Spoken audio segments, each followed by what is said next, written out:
জুমার দিন যে সুবহানাল্লাহিল আযীম ওয়া বিহামদিহি 100 বার করবে, সূর্য ডুবা পর্যন্ত সুযোগ আছে।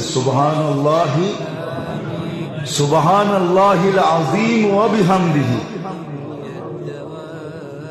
সুবহানাল্লাহিল আযীম মনে থাকবো, সে 1 লক্ষ নেকি পাবে,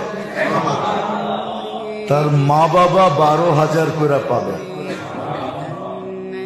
কিতাবে লেখা আছে, এক ছেলে পড়তো, কিছুদিন পরে মা স্বপ্নে দেখছে, তো মা বলতেছে, বেটা তুই যে পড়তেছিলি প্রত্যেক জুমায়, আর আমি 12,000 করে পাইতেছিলাম, আজকে পুরা হয়ে গেছে, এই জন্য আল্লাহ আমাকে আযাব থেকে খালাসি দিয়ে দিয়েছে। আমাদের পড়া উচিত সুবহানাল্লাহিল আযীম। মনে থাকবে? হ্যাঁ, না মনে হয় ভুলে যাবেন, লেখা রেখেন সুবহানাল্লাহিল আযীম ওয়া বিহামদিহি 100 বার, বেশি